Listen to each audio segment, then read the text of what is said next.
In this video, I'm going to show you the most commonly asked early years practitioner or nursery nurse interview questions and help you plan great answers to these. So let's look at one question that comes up very often, which is how would you work with a child with SEND needs? So by SEND, we mean special educational needs or a disability, and we'll look at what they want to hear in an answer. So the first thing you need to do is clearly identify the needs. You can't effectively support that child until you know exactly what their needs actually are. And to do that, you're going to work collaboratively with their parents and carers, colleagues, and perhaps external agencies that may support you in better understanding their needs. You then need to plan to effectively meet those child's needs. And you can always mention in the interview the graduated approach, which I'm going to explain what that looks like. And then you say that you ensure that the needs of SEN students are met and that they feel valued and they feel included. You're always going for inclusion, that students with SEND needs should be included in everything and feel that they are part of the community and that they have a great time and a great education with you. The next thing you do is you say that your goal is to remove any barriers to learning so that they can access everything effectively and that their SEN needs are not a barrier. So let's look at how you talk about the graduated approach, which is very simple. So you start with an assessment. So you assess what are their needs. Then you plan to meet those needs. Then you actually do that plan. You put into place what you have planned. And then you review, are your plans effective? Is this fully meeting their needs? And then you go back to the assessment stage and then you reassess, then you plan, you refine your plans, then you do it again, and then you review that. And you keep going through this cycle. So that's a graduated approach. So if you talk about assess, plan, do, review, that is a really effective way of answering the question about how you're going to meet these child's needs. The next question we're going to look at is how would you deal with a complaint from a parent? And really, they want some reassurance you're going to do the right things. So let's look at how you plan and answer this question. The first thing you make sure that you say very strongly is that complaints are always taken seriously. The next thing you do is that you say that you would always maintain appropriate confidentiality so that if, for example, you received a complaint about another member of staff, you don't go and tell everybody about that. That needs to be maintained as a very confidential piece of information, and that's got to be treated very sensitively. The next thing you do is that you ensure that you listen to the complaint. You show the parent that you're listening, you're taking their complaint seriously, and that it is recorded accurately and appropriately. You then say that you would always remain calm and professional. It may be they're making a complaint about you to you, and that may be, upsetting. You may not agree with their complaint, but you've got to maintain a sense of calm and you've got to be professional. The next thing you say is that you would always follow the provider's policies. So you're always going to follow the complaints policy and any other applicable policies. And then you would take that complaint and refer it to management as directed by your employer's policy. So it's all about following the policies and dealing with it professionally, and that's what they want to hear. The next question is, why do you want to work in early years? And they want a convincing answer to this. So I'm going to give you lots of things you should talk about and some ideas of things that you may want to use as reasons. And it is a great idea to have this bullet pointed. So if they say, why do you want to work in early years? Or why did you decide to work in early years? You want to have an answer ready on the tip of your tongue, ready to go. And it's going to be so much more powerful. So you want to think about, what do you actually love about early years? What really makes you passionate about it? Then you want to show that it's right for your skills and interests. So link to your interests, link to your skills and say, this is something I'm really good at and I've got lots of experience at it and I really enjoy it. Then you want to mention your experience and past successes. So if you've worked successfully in early years, link that to why you really like doing this. The attractions of this employer as well. So you want to work in early years and this is the perfect place to do it. So really convince them that you are the right hire for them as well. And be enthusiastic about this opportunity. Be enthusiastic about early years. This is a really great thing to work in. You really love it and you find it extremely rewarding. And that really is one of the first things you talk about. It is a very rewarding career. People get a lot out of this career.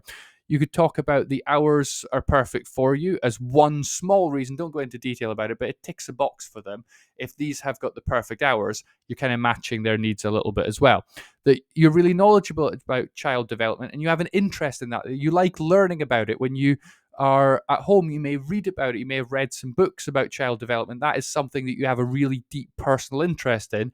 And it's great that you get to read about what you're interested in and also do it at work. So you may use that as a really good reason of why you want to work here, because it's something you're deeply interested in. That this could be a really good employer, so you want to work here specifically doing early years work because you maybe know someone that's worked there. You don't have to name them, but you can talk about, people that have worked here and this is a really great place to work, and that you feel that you can be successful with them. That early years is a perfect match for your skills. So talk about the things that you're good at. Maybe you have a really caring nature, you have that interest in childhood development, and you're really good at working with young children and you really enjoy it. You could say that you like a busy and an active job, and that's one attraction to early years, that you like to work in a team, and so you've got a job that involves lots of teamwork, that this is a long-term potential career and you're really committed to it, and that you love working with young children. That is so very important. And also, working in early years, you're an important part of the local community, you're giving back to your local community, and you're supporting the local community by helping develop the youngest generation in some of the most important years of their entire life. And so definitely have it bullet point and look at some of the things on this list, pick out, maybe 5 or 6 reasons why you want to work in early years, and you'll be ready for this interview question. The next one is around safeguarding. You will expect to have questions about safeguarding, and it's all about making sure that you are doing the right thing. You're not doing the wrong thing. Bad answers can cost you the job, and that you're following policies and training and established safeguarding procedures because they're there for a reason. So what would you do if you had concerns about a child? The first thing is you're going to do what you are trained to do.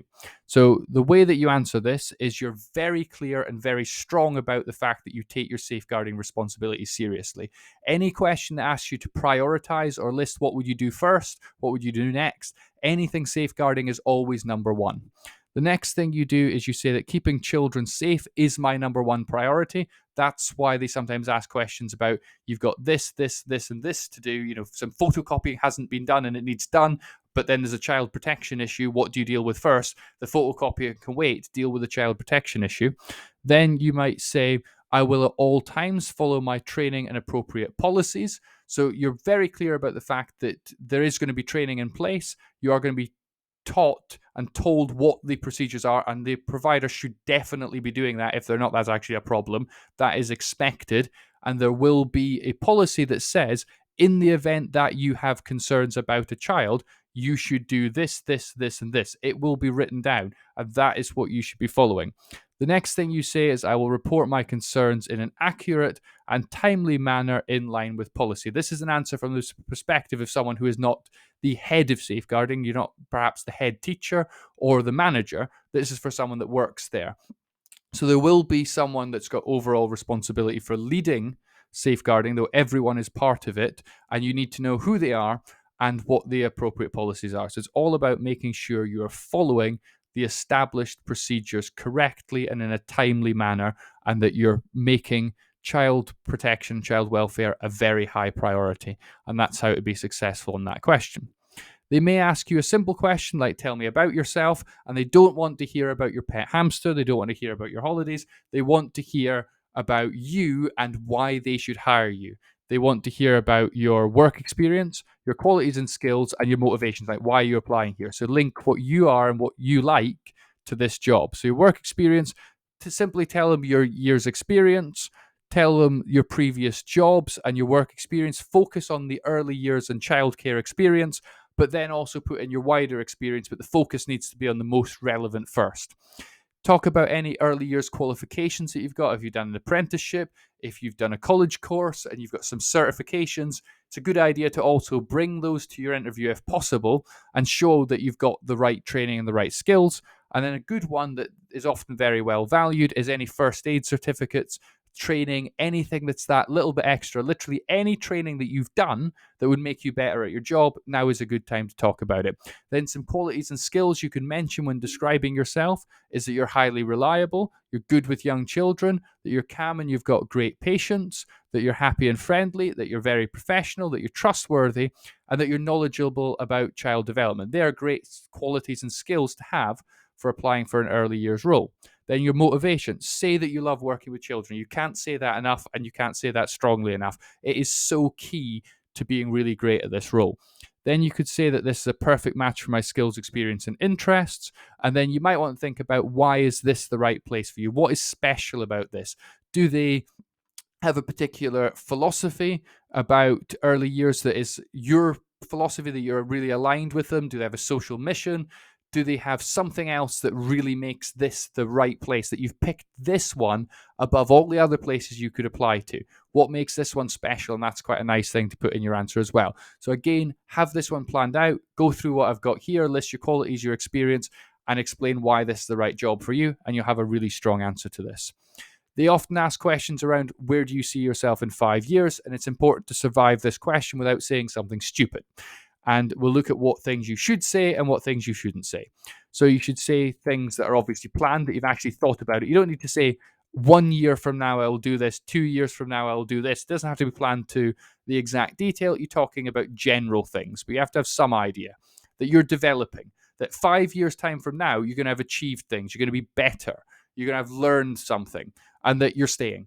Do not talk about leaving. So the worst thing you can do is talk about leaving. The time to talk about leaving your job is not in the interview to get that job.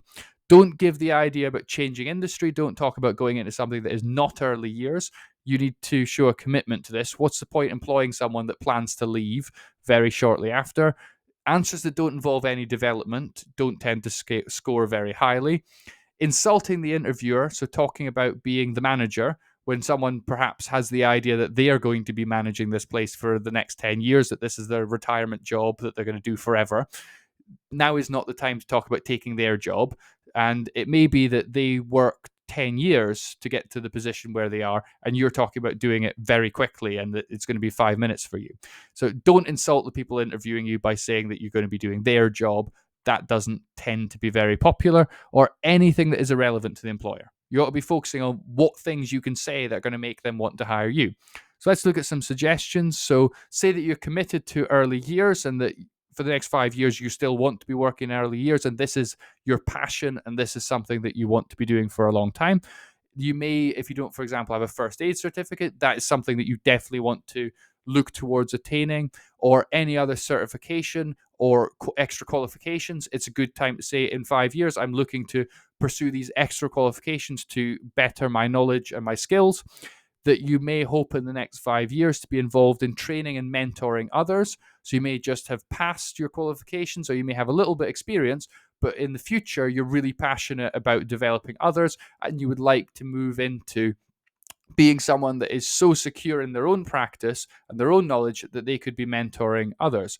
You may talk in general terms about taking on more leadership. You don't have to say the specific role, but you may want to take on progressively more leadership over time, and that you're focused on building a really outstanding reputation and being very well cemented into an organization and being a really key and reliable independent member of staff, and you build that reputation over the next 5 years. So these are the things to talk about and the things to avoid, and that's how you get through that question.